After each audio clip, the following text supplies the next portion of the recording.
UFC 301, take 2. All right, we're live. We're live. Hopefully we have audio. Our dear producer, who I thought we fired. How did he even? We fired him, made him come back. He's actually the most anal person in the world, and I'm not just talking about his sexual preferences. He's like the best producer, puts the best clips together, and just didn't click the sound button. Yeah. So here we are, round 2, and now it's late, and we're tired, and we have the worst fits on. Yeah. I haven't changed since the gym. You actually look better on this podcast than the last one. Why was I looking rough on that one? You just had like flip-flops and like a dad shirt. Like you just looked like old. I don't even know what shirt I had on. But anyway, this is what I was wearing at the gym earlier. Like, I can smell. I just got done eating. I did go eat at Pizza Bianco on the way home. Overrated. Very overrated. No, we've had this discussion. You want to know what's funny? And this is intentional. We had a couple slices of pizza left. And I was like, oh, Brandon is getting off work. He'll be at the house. I'll bring him home for him. And I was like, meh. He says it's overrated. So I left it. There's 2 slices of Bianco. And I was like, you left it at the restaurant? Yeah. I was good. And so I was like, do we want to bring this or will one of us eat it later? And I was like, no, we don't want to bring it. Damn, now I want pizza. Yeah, I bet you do. Damn. We actually tried to go to the parlor, but then there was a 30-minute wait. So you like the parlor? I like the parlor. It's very good, but we just don't go there as much as Bianco. And then it was right next to the kids' wrestling club. So I've passed by it many a times. You've never eaten there? Never once. It's good. It's good. They've got. I enjoy a nice slice of pizza. But they have good pasta. They have cacio e pepe. Okay. Good. And then they've got which is just like butter and salt and pepper on pasta. It's like a super basic thing. But then they have arancini. Have you ever had arancini? Love it. Yeah. That's great. So they have good arancini there. And then of course the pizza is good too. In Costa Rica, there's only one nice restaurant in all of Costa Rica, apparently, at least in San Jose. And my friend Arturo would take us there every day, and it's a very fine dining. You restaurant. roll your R's well for a white Mexican. Well, I'm white Mexican. Yeah, I know.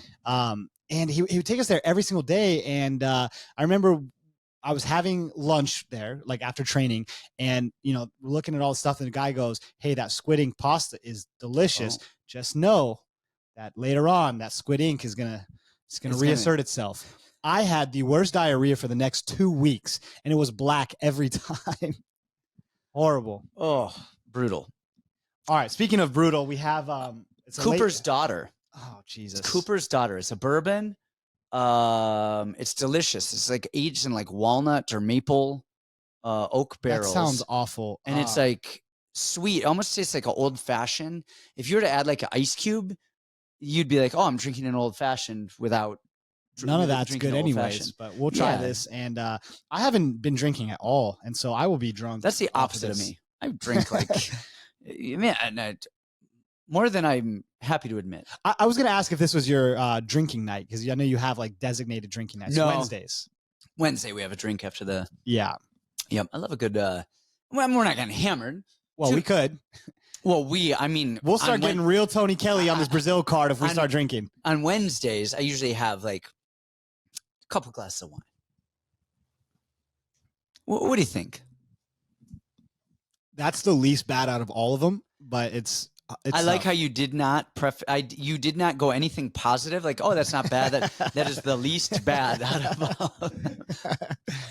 There was we talked about this a little bit on the last podcast. What's funny is this is like our 15th redone podcast. Yep. And we just live in the past, and we just always, hey, on the last podcast we said, but this is worth noting.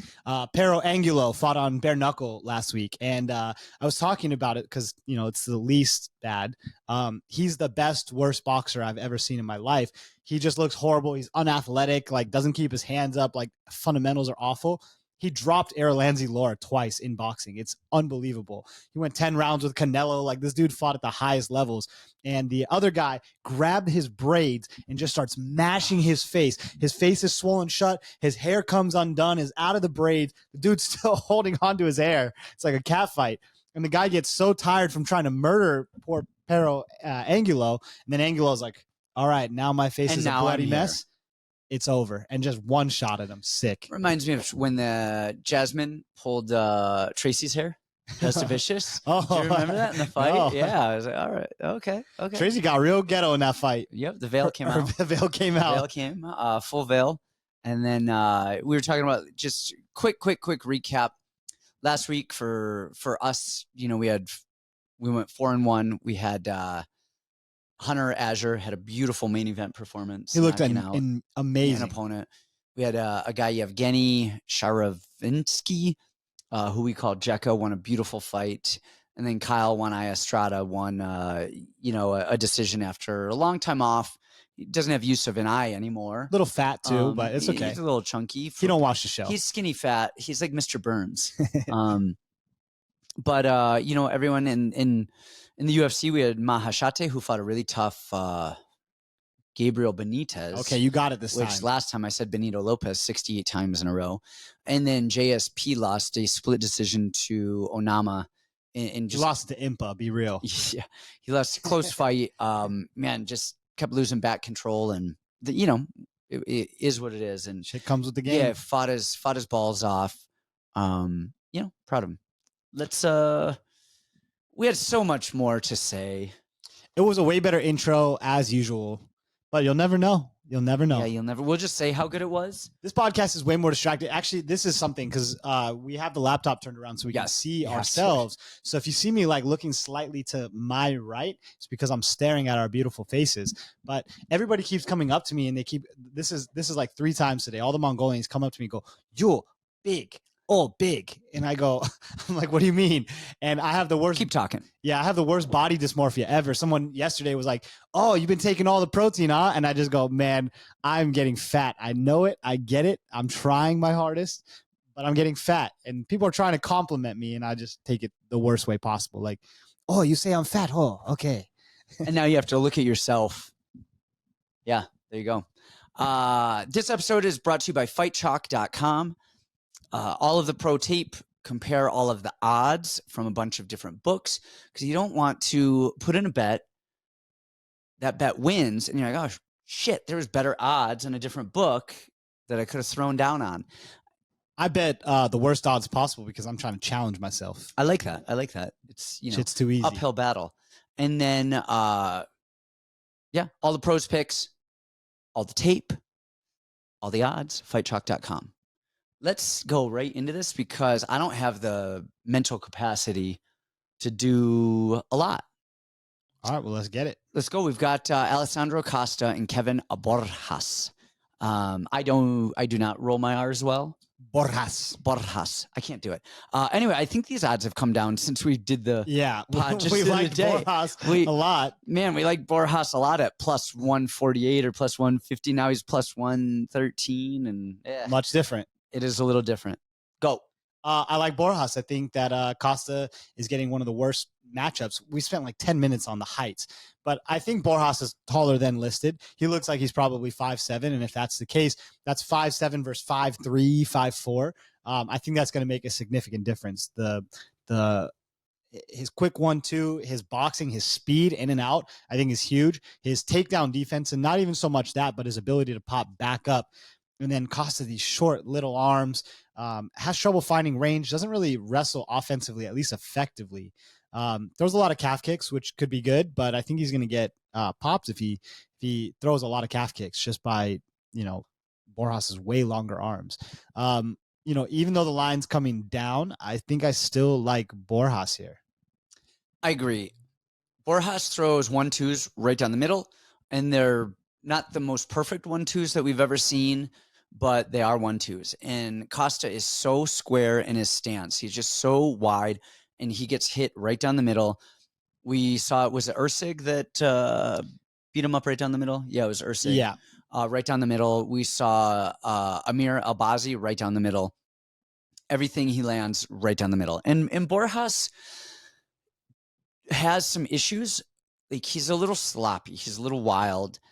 But he's actually getting better, and he's aware of it. And you hear the interviews of him talking pre-fight and stuff about knowing that he needs to improve and knowing that his chin gets tall when he starts throwing a lot. So just that self-awareness I like. I thought he looked better in his last fight than he did his fight before. I don't think Costa is going to pressure the way that who is Van Tyson Van? No, Joshua Van. Yeah. Tyson Nam, Joshua Van. It's all the same. They're from the same place. Benito Lopez, Gabriel Lopez. All the same to you, Whitey. Everyone is the same to me. I have no idea what I'm talking about anymore. But you said it. Costa will wrestle, but it's only after he gets hit and clipped and hurt, and then he will offensively wrestle. And Borjas, for as weird and as bad as he gets taken down and doesn't look the part. I mean, he had who was that kid from the Contender Show? Victor Diaz. Yes, taking him down, death squeezing him, and he did the right stuff. Scooted, got up, took his time. Victor looks probably a better grappler than Costa and a lot stronger. Yeah, I think Costa's not going to death gas himself the way that Victor did because I think he was so nervous striking. Yeah, the adrenaline, the weight cut. He looked like Skeletor up there on the weigh-ins. That was I don't know if Casey fought that day or whom, but yeah, I like him Borjas here. I liked him better yesterday or 2 days ago. Plus 140. At plus 140 We're about or 50, to be really sharp, and now it's different. Tweedly D. All right. Next up, we have from hell Vince Pachella against Ishmael Bonfim. Well, having the time off gave me a little bit more time to think about this one. Yeah, I mean, I think this is the better Bonfim. I like him. I think he has a more complete game than his brother. His brother has bigger, more exciting finishes and these crazy guillotines and all this stuff. I think this one puts things together a lot better. Pachella's 2 years out of the cage by the time he comes back. The UFC booked this for the second time. They obviously like this matchup, and it's in Brazil. That being said, Vince is tough. I mean, Vince is super, super strong. He's pretty well-rounded. He's good everywhere. If this gets to round 3 and he's not dead yet, maybe we have some things to consider. But yeah, I like Bonfim. I think this is his, a good show me spot here.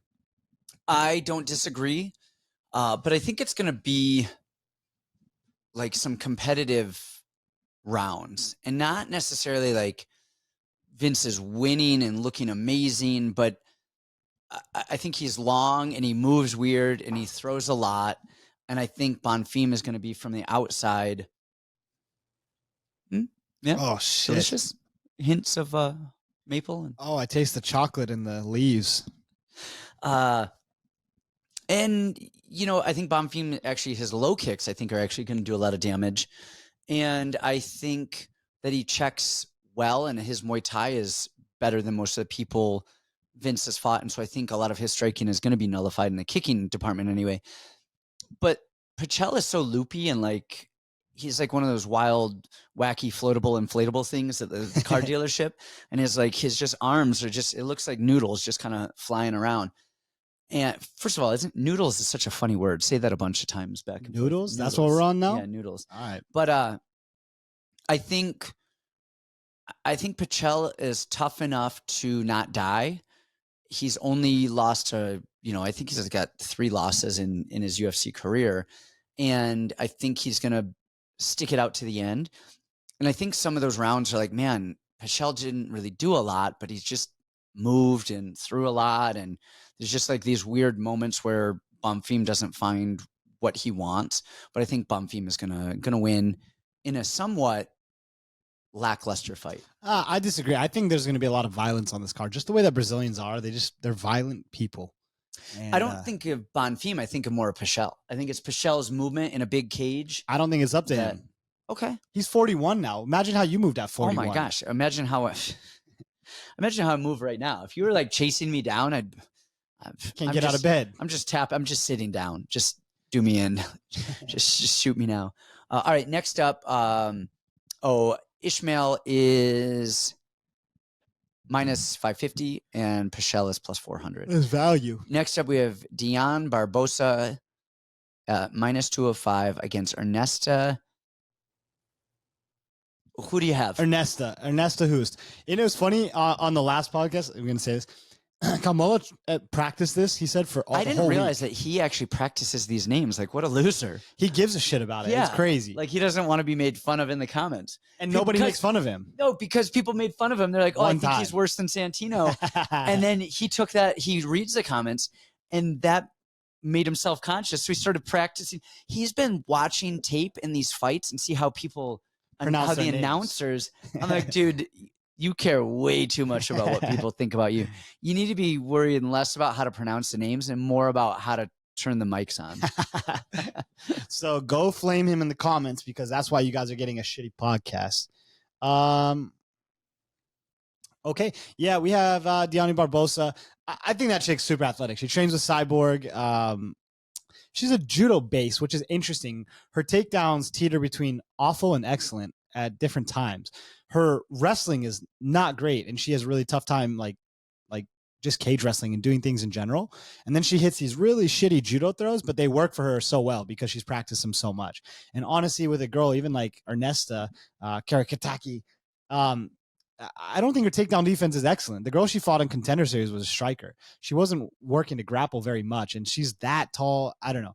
I like Barbosa. I don't think she's outmatched on the feet as much as people are going to think. It's definitely a power versus volume. But if that goes to the ground and she does this weird running at you, little foot trip kind of thing, that kind of takedown, and I think Diani Barbosa has great top control, and that could be wraps. I like this spot for Diani Barbosa. Okay. That's that. Yeah, that's that. It's too damn late, you guys. We don't have extra words to waste at this point. Jamie Malarkey, Mauricio Ruffy. Ruffy's minus 190, Malarkey's plus 165. Ruffy is a fighting nerd, and they all nerds are the same nerd, and Ruffy is no different. And he fights just like Kyle Bajal, who we'll see later on the card, and Gene Silva, who we'll see barking on the card and slowly walking to the cage on the card. And they very bladed, narrow, hands low, chin high. Ruffy, I think, actually has the lowest chin out of them all. Definitely. I think he actually tucks his chin like, oh, hey, we're fighting. You're going to throw something at it. And the big thing that they do is they push and pull. They come at you. I'm fighting. Nope, I'm going away. I'm coming. I'm going. I'm coming. I'm going. And Ruffy does that really well. And the MO of the fighting nerds is let me feint and pull and get you to throw and come over the top with right hands. That's the first thing they're looking for, is to crack you with that. Ruffy, like all fighting nerds, is kind of inactive in the in-between. So when people throw at him, he does a great job pulling and countering and doing what he wants. When they don't throw at him, he's kind of like, all right, I'll wait. And we saw that in that fight on Contender against the Dag specimen of a human who a lot of time was just outlanding him. Ruffy was landing the better punches, but the Dag was just throwing a lot more because Ruffy didn't find the pull and the counters that he wanted. What Ruffy did do really, really well, and it was gorgeous, was watching him turn off of the cage.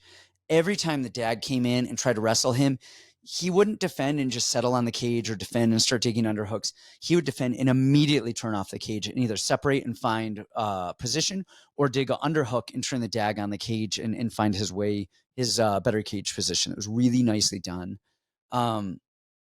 Malarkey is very good when he has the right opponent and he presses forward.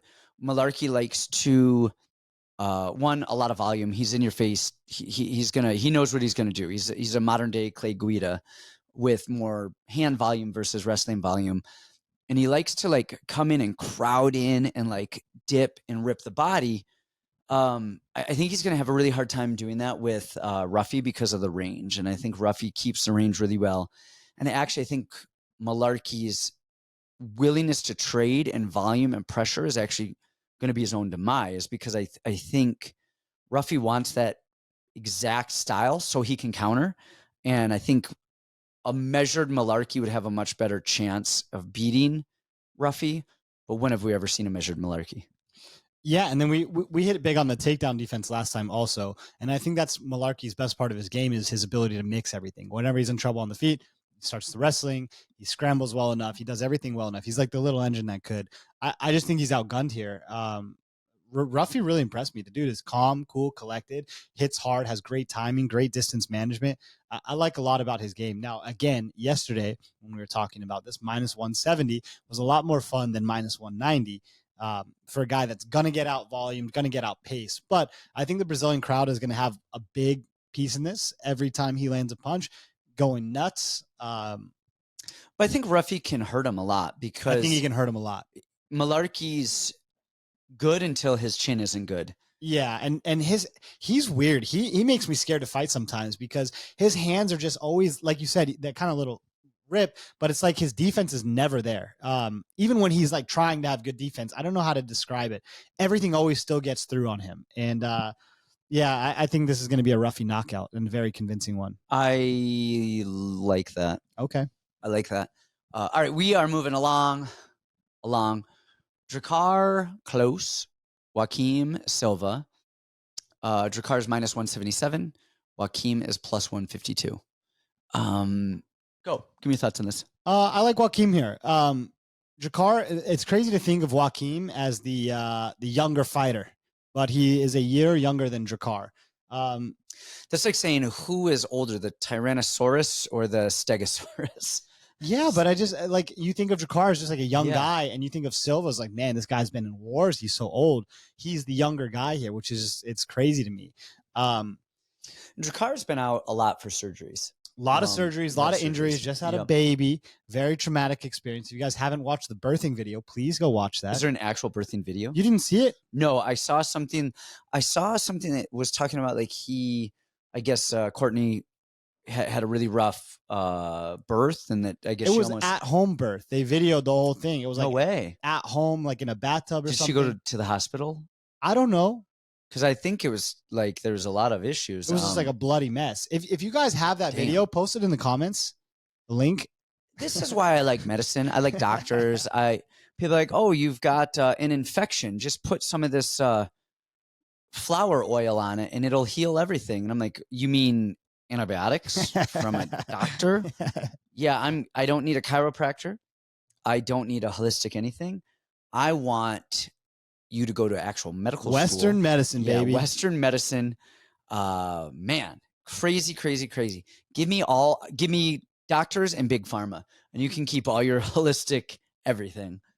Jeez, I think I like him. His striking is very clean. It's looked so much better as of late. The takedown defense against Armand was good, or at least the stand-ups was good. I think he's threatening enough with the Neto BJJ, of course. He's threatening enough. And the line keeps growing. People are in love with Draicar. They love Draicar's kind of dog-it-out style, but, man, he gets hurt every fight. And he gets hurt every fight. You know, he's flying to Brazil. Like, there's just so many factors. I don't want to pay juice on Draicar in Brazil with just his kind of crazy style where you said this a few times, he's always off balance. He's just kind of swinging wild.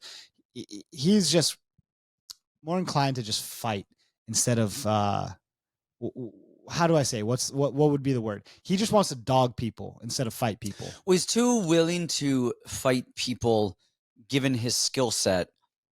And not that it's a bad skill set, but that just his stylistic abilities. He's a tough-ass dude. I think he's a great fighter. But he's just too willing to go into the fire instead of like think about it. Oh, I could push you against the fence. I could do this. I could get a takedown. He's like, no, let me just swing a little bit. Isn't that marvelous? Isn't that delicious? Oh, man. That's great. Yeah. Is that all you have to say about Silva? Yeah, I like Silva as a good dog play. Man, it's funny. Skill for skill, I think Silva matches up really well with Draicar because he's patient. He sits on the outside. He will kick, but I mean, floats that left hand out, which is going to make it, I think, actually hard for Draicar to get his way in because he just sits there and sits there and sits there, waits for that right hand. But I mean, I get it. It's Armand. So, I mean, I don't want to compare too many things, but outside of that, so Silva did two things well in that Armand fight. He took it short notice and he got to the cage and didn't take too much of a beating the first 7 minutes or whatever it was in the ground and pound stuff. And of course, he got tired, got up a little bit and looked the part in the defensive grappling. That's the best he ever looked, for sure. Right?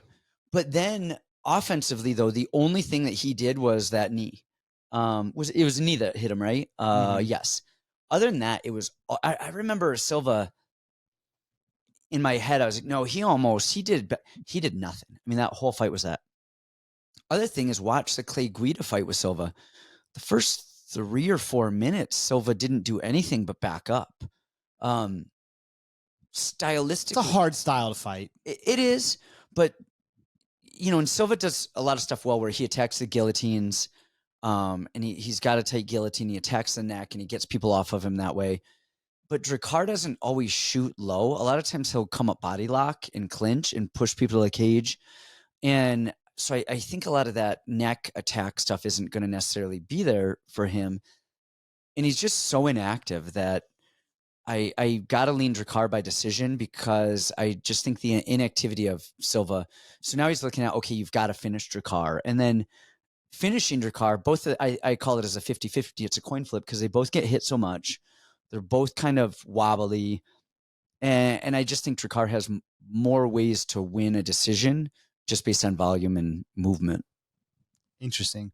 If we release the lost tapes, that's not what you said last time. No, not at all. I said I don't think Draicar makes it to the cage. Joaquin Silva is the best fighter I've ever seen. No. But what you said was that Joaquin has more ways to win, but now you just said Draicar has more ways to win a decision. Yes, I think Silva has the submission threat. He has the striking threat. He has this dynamic attack. But I don't know that it's going to match up with Draicar's style. And so I think the volume and pressure of Draicar is just going to look better. And then if you add the power, well, now it's 50-50. They both get hit. So I just think, and Draicar, I mean, he was finished by Benny when he just rushed in and got it. But other than that, I mean, the dude just has performed in the UFC. Yeah, he really has some good wins, really good wins. Yeah. Moving on. William Gomez at plus 102 and Gene Silva at minus 122. So this line has actually gone a little bit more in favor of Silva because Gomez. Yeah, Gomez was a bigger. He was like plus 140 as well. Yeah, and yesterday I was on Gomez, and now I think I'm on Silva. Are you? Yeah, I like Silva now. I think that these big moments of Silva, they're very eye-pleasing. They sound hard. They are hard. They make a good impact versus the man. You hate you some Gomez. I do hate Gomez. Yeah. Front kick run. Front kick run. Kick run. Teep kick run. And I'm just worried, especially in Brazil, how that's going to get scored. And I don't think it's going to get scored very well. And Silva presents himself as a bit of an idiot, but the guy I think is smarter than we probably see and give him credit for. Yes. Wait, what? But he'll put together 2, 3, 4 punches. Even that kid he fought on Contender Series was really good. Picked him up and dumped him on his head when he just decided to. Yeah, that kid was good too. That kid could box. That kid was really, really solid.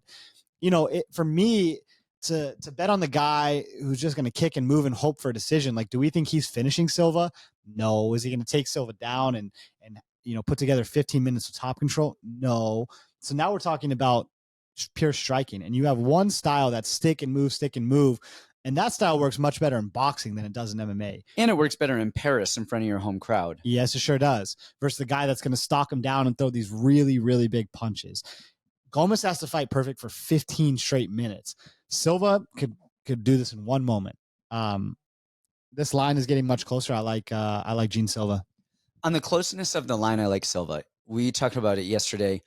Gomez at plus 150. I think this is a 50-50 fight. And if you have really good odds on Gomez, I think it's a great play. Now that the line is pretty even here, I don't know that there's much value in Gomez. And Gomez's teep and run is very boring.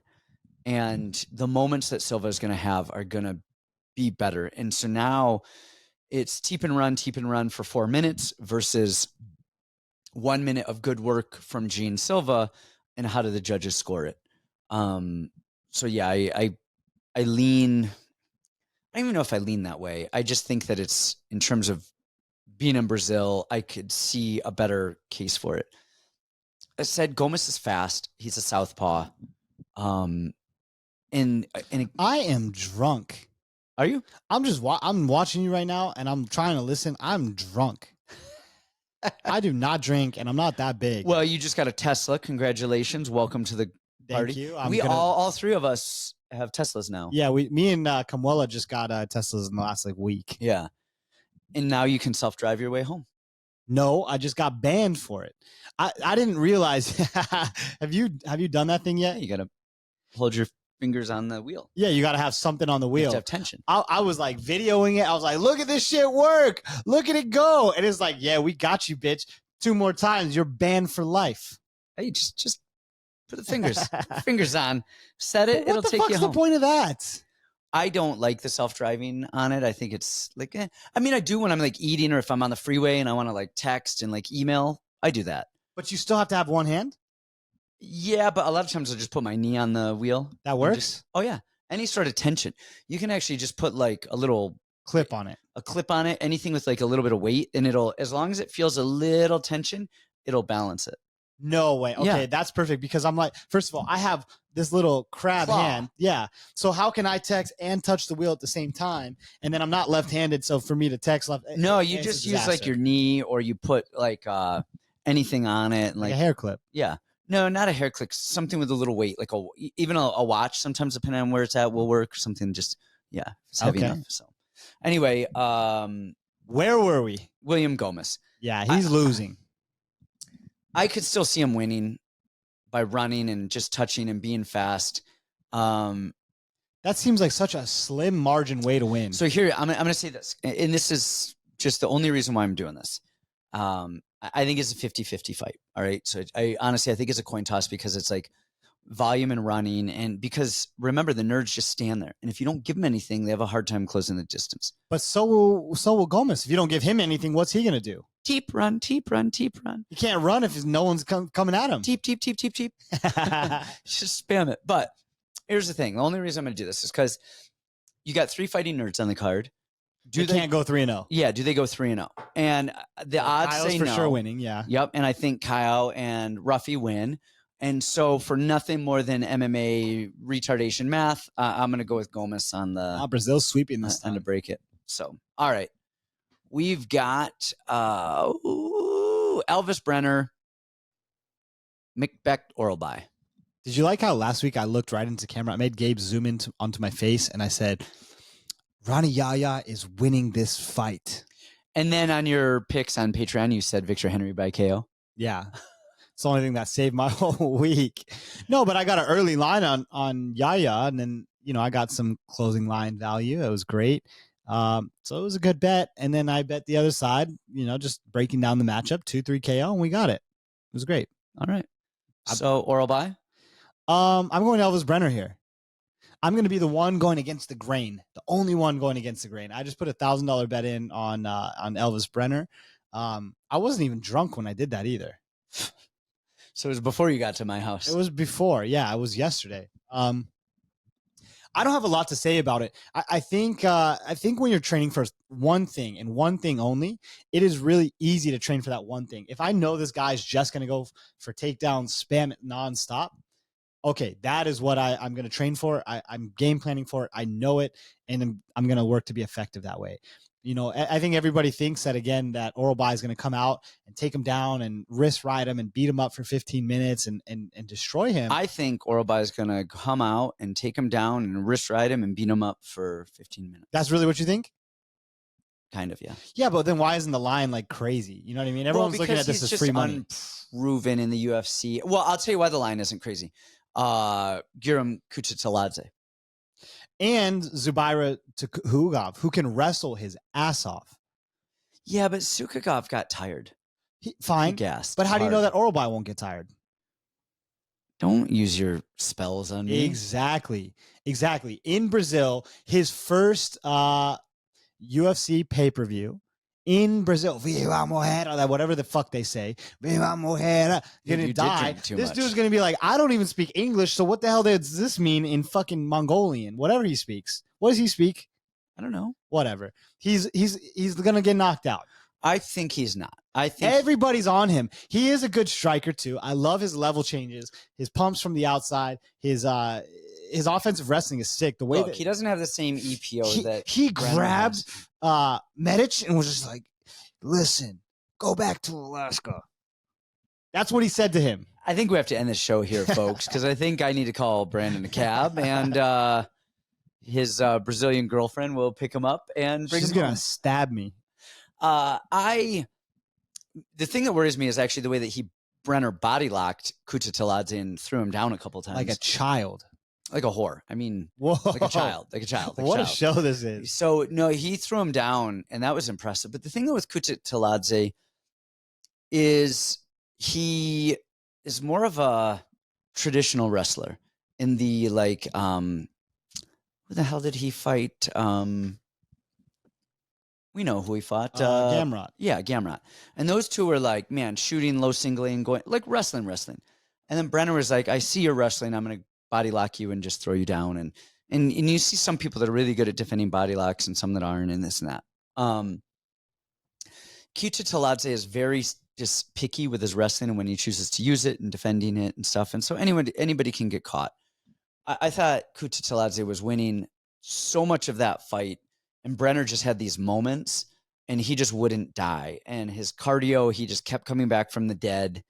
No idea how he was able to do that. No idea, any chemical idea how he was able to do that. I cannot fathom anything in the world that would allow somebody to get that tired and then just recover the way that he did. My mind cannot wrap my head around it, but he did, and he was able to recover. And just like everybody from that gym is just able to recover. It's pretty insane. But they're just doing a really good strength conditioning program. And then he just threw a fucking neck punch. Like, dude, he punched him in the neck. And what do you do? And Orolbai is just calm, and he just flows out there, and he grapples, and he's not breathing heavy. And he just does it again and again. His striking is good. I just think his calmness is going to be the difference in this fight, and I think he's just going to maul. It's just weird. I haven't seen one person on Brener, and that line's not moving a whole bunch. It's always scary whenever that happens. And he's the one going to Brazil. I don't know. I don't know, guys. I'm Jewish better on this one. Orolbai for president.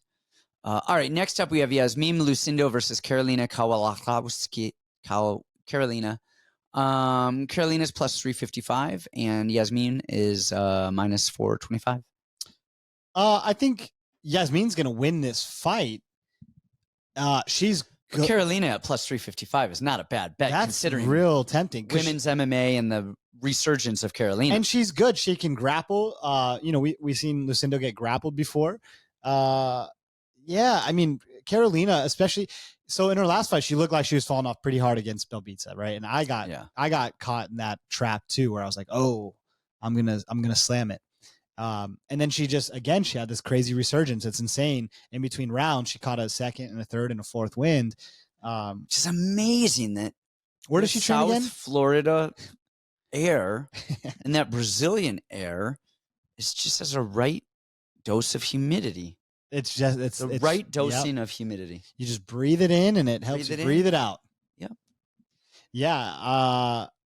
So I mean, she is skilled now. All of a sudden, she had the best career resurgence at like 37 years old. It was insane. 37 is a good age. She was going to kill herself like 5 fights ago, and now she's like beating everybody.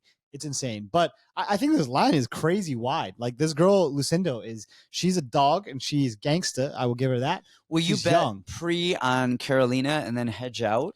That's how I would go about this fight. Okay. You just got to, see what you need to see. Start with Karolina. That's a big juicy number. And say she wins the first round, we're going to get much tighter odds. And then you make your decision. How's this fight going? Do I need to hedge out, or do I just keep my Karolina bet? That's a great bet. I'm going to pick Lucendo to win the fight, but I think value bet would be on Karolina.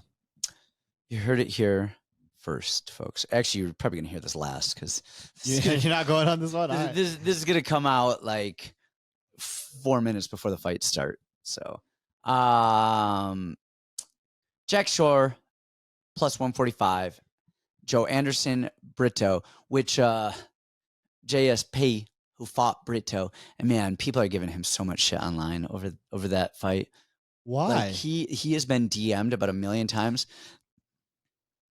Well, get up and do something about it. But they don't realize that Brito was talking shit first and was like barking at him and was like yelling at him, like, because JP was holding him down. So JP was responding with like, get up and do something about it then, because anyway, but he calls him burrito. He would be like before his fight, he's like, well, burrito. And I'm like, burrito. Yeah. But he would always call him burrito. And so, I got to start asking him about each of his opponents. That's hilarious. Oh. When he goes, how you think I'm going to take down Impa next week? I about lost my fucking mind. I thought that shit was so funny. He's like, and then burrito. And JSP is just a funny human. One thing he did say though is he said Burrito was a piece of steel. He goes, I've never felt a human. He was like that. He's like, there wasn't like muscle. He didn't. And he trains with Shimon. That's like saying something. Yeah. Like he just was like, he's like, his muscles were like as hard as his bones. Like he just was a specimen of a creature. And we've seen Burrito go hard and crazy and not death gas. He fights through it like amazingly well. I mean, he did that with, look at how good Diego Lopez has looked recently. Burrito took him down and was not afraid of his jiu-jitsu at all and kind of dominated in that jiu-jitsu department. That almost killed us because then we thought of Diego Lopez as like a shitty fighter for after. Yes. And then Diego, man, has looked amazing lately. But he withstood JP's like takedown defense or, takedowns, got back up. He took JP down. He did really well against even Bill Algeo in a lot of moments. And of course, Bill won that fight and looked good, but that was a really good performance. He's got the guillotine. He's got the physicality. He'll get tired, but he'll push through. And then Jack Shore, he moved up from 35 up to 45, fought Makwan, but Makwan death gases. And Shore, he does so much well defensively, and he's so technical. And there's so much to love about Jack Shore.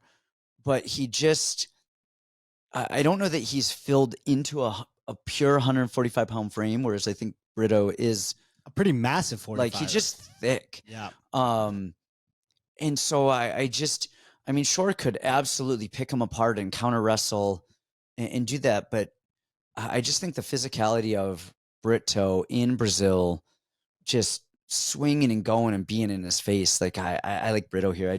That's what it comes down to, the physicality. And honestly, like that Brazilian, like I guess to put it in perspective, my girlfriend was telling me today, her mom is like applying for a visa, and she's like, yeah, like you have to go get on the bus and you go to different cities, and just like every day, like you get on the bus, like you don't want to sit in the front because if it gets robbed, like you're going to be the one that's like get your ass kicked to make an example for everybody else. Like just give us your stuff.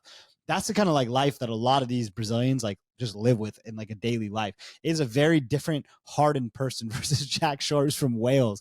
It's just very, very different. That physicality, that like, hey, I have nothing. This is all I have in life. I'm going to fight for it. I'm going to try to knock your head off. And just that Brazilian ego, I think, and that physicality is going to be huge in this matchup against Shore. Shore is such a thinker and so calculated and so beautiful. I really like Shore as a fighter. He's an incredible fighter to me. I think he should have stayed at 35 and done some more cardio. And he's not huge. He's not even frame-wise tall. Like we kind of talked about Nathaniel Wood last time. Nathaniel Wood is like another guy. He's a tweener. Bit of a tweener. But he's shredded out. I can see the weight cut being hard and him being like, well, let me move up. But he's a small 45er. Same thing with Jack Shore. But Jack Shore is like kind of chunky. Yeah. It doesn't make sense. He's not chunky. He's just soft. Yeah. And these weigh-ins are about to look hilarious. It's going to look like a Greek god versus. No, I mean, talking about whoever the hell you just brought up, Nathaniel Wood, he fought Fili, who is a big 45er, and looked really good in that though. But he's skilled. I mean, he's really talented. There were some moments where Fili kind of big brothered him and got him down and took his back. Dropped him twice, and that's just on physicality. That's kind of how I see this going. Is Jack Shore is going to look so clean, so good, popping that jab, and then Brito's going to be like, dude, I'm from the fucking favelas. Bam. Yep. Crack him. Bam. Crack that cracker. Oh, you guys cannot take us seriously. This man's drunk. Next up, we have Kyle Bajalo at minus 600 now against Paul Craig plus 425. I won't bet him until he gets to minus 800. Okay, I like that. Not enough to say here. I don't. People are so critical of Kyle's striking. I like his striking. That same thing that we talked about. Well, they can be as fucking critical as they want. Are they critical of Paul Craig striking as well? Yeah, Jesus Christ. So, yeah, if we're going to critique one, we need to critique the other. You have a jiu-jitsu guy that flops on his back and gets tired after a round and goes batshit crazy versus a guy whose jiu-jitsu is actually legitimately very solid. And the point that everyone always makes up, he trained with Damian Maia. Okay, well, I like Kyle here. I don't think there's a lot to say here. He's a better striker, better cardio, better wrestling, better jiu-jitsu, better everywhere. Younger in the hometown. It's good. Kyle by TKO or submission? It'll probably go to a decision. They're probably going to play jiu-jitsu and flop around, don't you think? I don't know. I think they'll stand him up, and then he beats him again, and then jumps in the guard, and then gets armbarred. There's been a lot of times, though, he should have finished fights, and he just kind of chills and does Yeah. nothing. I could see that, but no, I like Kyle here. I mean, Paul Craig is always like a great Paul Craig by submission bet. I mean, that's come on. That's never no. I mean, but that's if he's gonna win, it's gonna happen. That's always a good bet. It's never the worst, but I don't see it hitting on this one. I just hate Scotland in general. There's nobody good has ever come out of Scotland. I have not met a Scottish person I've ever liked. I have not met a Scot that is worth their weight. So or Nazi. Ehor Pereira plus 425. Michel Pereira. What's his odds? Minus 600. Is it really? Yeah. Pereira is just. I mean, Pereira's looking good. Man, he's moving up. He's long. He's hits those front kicks. His lateral movement is great. I think Ehor has looked a lot better in his last fight after the nut shot and the eye poke that kind of slowed his adrenaline, a bit. And then it kind of messed up what is it? Berchek? What was that guy's name? Beardek? Brycek, yeah. Who's actually I thought looked really good. And then I think the steam kind of got taken out of his sails. From that nut the wind shot, out of his sails, yeah. And then but he looked good, and Ehor looked good after that. He settled down and realized, I don't even know if Ehor looked good or just Brycek just kind of couldn't figure it out afterwards. Ehor's just like jabbing and pop shotting, and he had the range, and then all of a sudden that nut shot happened, and then he just like couldn't find it. Yeah, again. he kind of lost it. I like Michel here. I think he's good. I think he's, especially if he puts Ehor on his back. I think Ehor on his back is a turtle. And I think he beats him up pretty good. I think it'll probably be in the second round that it happens, because I think the range is going to be kind of weird. Well, I don't know. It kind of depends on Ehor. Does Ehor come out calm and relaxed? And then it takes Michel, who sometimes dances around and doesn't do as much either. Damaging stuff will kind of pepper and go. He's been very aggressive lately. Yeah, but that's against Olejniczak and who the hell, the Philly boy Petrosky. So I think it's a little bit easier to do that against a guy a few inches taller than you and long, and might even go swinging on you, I think, maybe. But I like Michel here, but I think it's in the second round. You said decision yesterday. You overthink it a lot. Pereira is getting knocked out. It's not going to be a close fight. Pereira has looked amazing. The dude is talented. He can do everything well. The only issue is that he gassed. Then he's got 15 extra pounds, and he's still massive at middleweight. And even he hasn't gassed really since his Tristan fight. I mean, so much. No, he gassed pretty bad against Nico Price. Oh, yeah. Oh, geez, yeah. He beat him within an inch of his life, and then was like, oh, I'm out of gas. Yeah. He pulled the Ehor. Yeah. Vitor Petrino, geez. Is he minus 900 now? He's minus 550 against Anthony Smith plus 400. I mean, Smith is just so old. And bald. I know. Bad tattoos. He's just been knocked out a lot. He comes in and he crouches. We talked about this. His guard is high. And so if he comes in swinging and Petrino starts swinging, he covers up really high and he covers the front of his face. And he leaves the side of his face open so much. And Petrino is really a hooker. So how much? Exactly. And he's a high priced hooker. And all he throws, I mean, he stays so, his upper and lower body are disassociated from one another. His lower body is almost angled in, and his upper body, he's sitting there with that shoulder loaded to check hook when people come in. So I think Anthony Smith is probably going to land some good ones and twos down the middle, because he's good. I mean, he does a lot of stuff really well. He has a good jab. He has a good right hand. My issue with Smith now in his older, more beat up years is he's not trying to go for the kill. And I think if Anthony Smith were younger and he was just in there swinging 1-2s, trying to murder, I think he'll find Petrino's chin and could have some success. But now he's almost being a little bit too technical with it. Yeah. And he doesn't have the chin and the body to be that technical to hold up. And I think he's going to look good for a good little bit. Maybe it's a half a round, maybe it's a round, maybe it's a round and a half. And then he gets nuked. Yeah, and then I think Petrino is just going to start swinging and eventually find his chin. All right, not much more to say. I like Petrino here. Yeah. Jonathan Martinez, Jose, King of Rio, Aldo. What Let be the odds? me give you the odds. As of now, Martinez minus 156, Aldo is plus 136. Let me see. I talked about this whole thing about me betting Aldo. Let me see. I like Aldo here. So we talked about this a little bit yesterday. He checks kicks, and he checks kicks well, and defensively he's so sound. The fight against Pedro Munoz was unbelievable to me. I just couldn't believe my eyes. I was like, how do you even hit Aldo? Like, he defends his head movement. His head movement's incredible. He checks and defends every leg kick. You can't take him down. Like, what do? You can't go to the body. You're getting countered. Like, Aldo defensively, not offensively, defensively is like so perfect and so sound. It's unbelievable. And he's in like a tie stance, but still moves his head like he's boxing. It's crazy. Jonathan Martinez, southpaw, which is already going to complicate things, right? You should have that inside check. Like, how does he win? Aldo's hands are better. I think Jonathan Martinez's hands are good. I think they're definitely underrated, and he doesn't use them enough. I don't think he has the faith in his hands that he should. But, man, what's he going to do to Aldo? This is going to be a really close affair. I like Aldo's hands better. It's going to be in Rio, in Brazil. The crowd goes crazy every time he touches him, every time he tags him, every time he does anything. And if Martinez can't get off the kicking game, then what?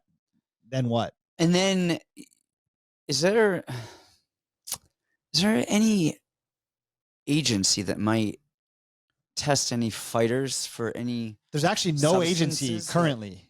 Well, there is an agency. There is, and they probably test them more than an old agency, right? Like probably all the time? Maybe never. In Brazil, the new agency is probably in Brazil testing. They have to test them tons more frequently. Yeah. And testing for more things. Unbiased parties too, right? That they didn't test for before. Probably get tested more in Brazil than they do in Colorado. Probably.